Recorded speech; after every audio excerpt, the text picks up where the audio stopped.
Hello Sudheer sir. మీ video చూసిన తర్వాత ఒక స్టూడెంట్ మీ వీడియో కింద పెట్టినటువంటి కామెంట్ నేను చదివి వినిపిస్తాను. దానికి ఆన్సర్ కావాలి, ఎలా దాన్ని ఓవర్‌కమ్ చేయాలని చెప్పేసి అడగటం జరిగింది. క్వెషన్ ఏంటంటే, క్లియర్ అయిపోతుంది అనుకున్న ఎగ్జాము క్లియర్ అవ్వకపోవటం వల్ల స్టూడెంట్స్‌కొచ్చే డీమోటివేషన్ నుండి ఎలా బయటపడాలి? ఆ డీమోటివేషన్ అనేది చాలా సార్లు నెక్స్ట్ ఎగ్జామ్ మీద ఇంపాక్ట్ చూపిస్తుంది. కాంపిటేటివ్ ఎగ్జామ్ రాసినప్పుడు మెజారిటీ కేసెస్ ఈ ఎగ్జామ్ డెఫినెట్గా క్లియర్ అవుతుంది అని అనుకుంటారు. కానీ రిజల్ట్ వచ్చిన తర్వాత క్లియర్ అవ్వదు. దీనివల్ల డిమోటివేట్ అవటం అనేది సహజం. కాకపోతే దీని వెనక ఒక సైన్స్ ఒకటి అర్థం చేసుకోవాలి మనం. Understand the fact that it is a competitive exam. ఇప్పుడు 1000 పోస్టులు ఉన్నటువంటి ఒక నోటిఫికేషన్కి ఒక 2 లక్షల మంది ఎగ్జామ్ రాస్తే అన్నీ క్లియర్ చేసుకొని ఫైనల్గా మిగిలినటువంటి ఆ 1000 మందికి మాత్రమే ఉద్యోగం వస్తుంది. 1000 ఉన్న ఒకటో మనిషికి కూడా ఉద్యోగం రాదు. వెయిటింగ్ లిస్ట్లో ఉంటారు. ఈ ఫస్ట్ 1000లో ఎవరైనా జాయిన్ అవ్వకపోతే వెయిటింగ్ లిస్ట్లో ఉన్న వాళ్ళని కన్ఫర్మ్ చేస్తారు.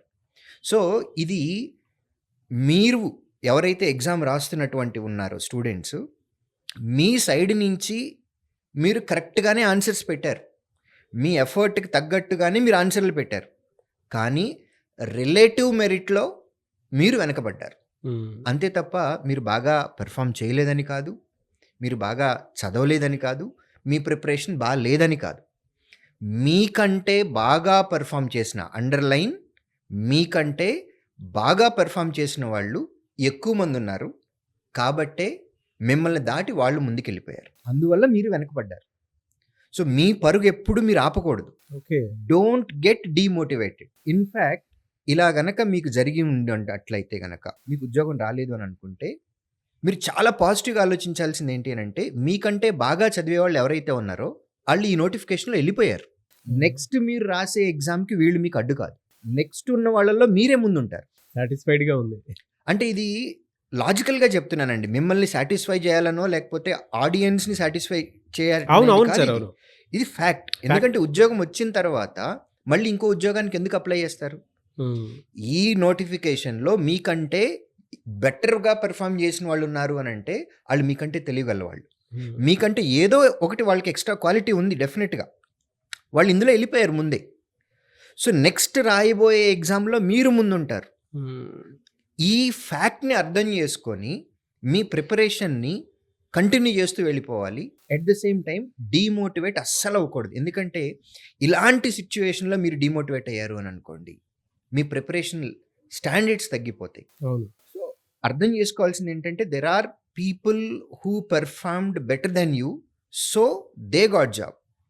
జలసీ ఉండకూడదండి. లక్ మీద వచ్చింది ఉద్యోగం, లేకపోతే రిజర్వేషన్ మీద వచ్చింది, లేదంటే వేరే స్టేట్కి అప్లై చేస్తే నేను బాగుండుండేది, ఇవన్నీ కాదు. Understand the reality. మీకంటే బాగా పెర్ఫామ్ చేశారు, మీరు వేరే వాళ్ళకంటే బాగా పెర్ఫామ్ చేస్తున్నారు కదా. అవును. అండ్ మీకంటే బాగా పెర్ఫామ్ చేసే వాళ్ళు వేరే వాళ్ళు ఉంటారు కదా. వాళ్ళు ఇందులో వెళ్ళిపోయారు. దరిద్రం వదిలిందనుకోవాలి.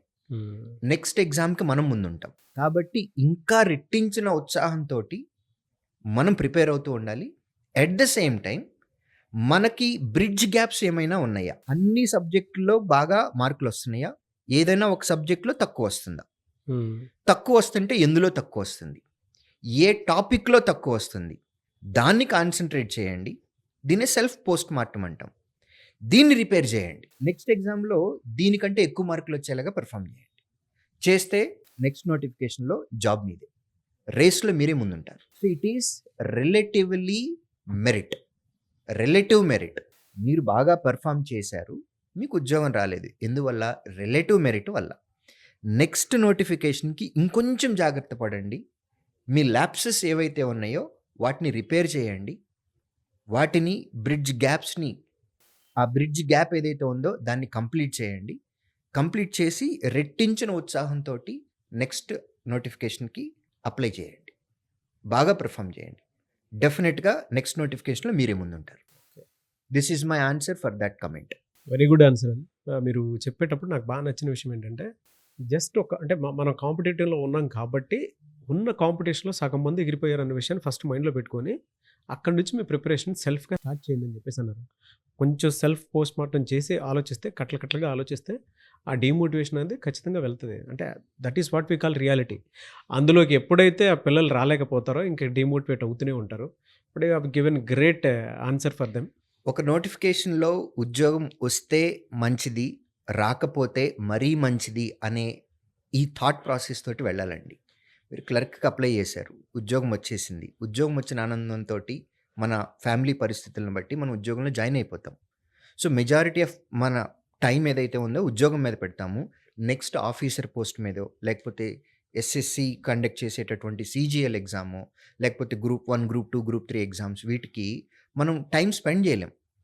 సో, మనకు వచ్చిన నోటిఫికేషన్‌లో మనం అప్లై చేసిన నోటిఫికేషన్‌లో ఉద్యోగం వస్తే మంచిది. రాకపోతే మరీ మంచిది. ఎందుకు మరీ మంచిదని అంటున్నామనంటే, maybe some other better exam or some other better job is waiting for us. అందుకే మనకిక్కడికి రాలేదు. బెటర్ ఆపర్చునిటీ నెక్స్ట్ ఉందనుకుంటా. ఈ మోటివ్ తోటి గనక ఉన్నట్లయితే డీమోటివేట్ అవ్వటము, కాన్ఫిడెన్స్ తగ్గిపోవటము ఇట్లాంటియన్నీ ఏమీ ఉండవండి. ఎలా సార్? అంటే మీ దగ్గరకొచ్చేటువంటి స్టూడెంట్‌కి హ్మ్, ఏమేం నేర్పిస్తారు?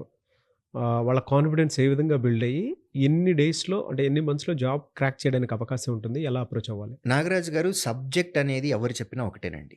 హ్మ్. సబ్జెక్ట్ అనేది సేమ్. కానీ మీరు ఏ ఎగ్జామ్‌కి వెళ్తున్నారో ఆ ఎగ్జామ్‌కి క్లియర్ చేయాలి, కాంపిటీషన్‌ని వెనక్కి తోసేయాలి అనంటే you should have a strategy. మేము చెప్పేది ఆ స్ట్రాటజీ. ఆ స్ట్రాటజీ చెప్తాం. ఎట్ ద సేమ్ టైమ్ ఎగ్జామినేషన్‌కి వెళ్ళేటప్పుడు స్ట్రాటజీతో పాటు కాన్ఫిడెన్స్ లెవెల్స్ కూడా ఇంపార్టెంట్. ఆ కాన్ఫిడెన్స్ ఎప్పుడొస్తది? వారు ఒరిజినల్ ఎగ్జామ్ రాసేదానికంటే ముందు నంబర్ ఆఫ్ మాక్ ఎగ్జామ్స్. కొన్ని ఎగ్జామ్స్ అయితే 300, 400, 500 మాక్ ఎగ్జామ్స్ పెట్టిన చరిత్ర కూడా ఉంది శ్రీధర్ సీసీకి. వాహ్! సో, మీరు ఇమాజిన్ చేయండి, మీరు రాయబోయే ఎగ్జామ్ ముందు ఒక 300 టెస్టులు రాసి అప్పుడు ఎగ్జామ్‌కెళ్తున్నారు. మీకు కాన్ఫిడెన్స్ ఉంటుందా లేదా? ప్రాక్టికల్‌గా మీరు ఆలోచించండి. హ్మ్. మేము ఆ కాన్ఫిడెన్స్ ఇస్తాము. ఎగ్జామ్‌ని ఎలా క్రాక్ చేయాలి అనే స్ట్రాటజీ ఇస్తాం. సబ్జెక్ట్ ఏముందండి, అందరం చెప్పేది అదే సబ్జెక్ట్. పెడగాజీ డిఫరెంట్‌గా ఉండుండొచ్చు. మేము చెప్పే లాజిక్స్ కొన్ని డిఫరెంట్‌గా ఉండుండొచ్చు. మోర్ ఆర్ ద లెస్ అంతా సేమే ఉంటుంది. బట్ అన్నిటికంటే important creating confidence and the strategy for every exam. Strategy అనేది ఒక్కొక్క ఎగ్జామ్‌కి ఒక్కొక్కలా ఉంటుంది. హ్మ్. ఇది హ్మ్. మేము నేర్పిస్తాం. ఓకే. ఎలా సార్? ఆల్ ఓవర్ 2 స్టేట్స్ ఉన్నాయండి బ్రాంచెస్ మొత్తం? AP, Telangana and recently we started in Bhubaneswar, Orissa. ఎలా అప్రోచ్ అవ్వాలి సార్ మిమ్మల్ని? ఏపీ, తెలంగాణలో మా ఆఫ్‌లైన్ సెంటర్స్‌కి డైరెక్ట్‌గా విజిట్ చేయొచ్చండి. అదర్‌వైజ్ మీకు స్క్రీన్ మీద కనపడుతున్న ఈ నంబర్‌ని కాంటాక్ట్ చేయొచ్చు. థాంక్ యూ అండి. Thank you so much Sudheer sir.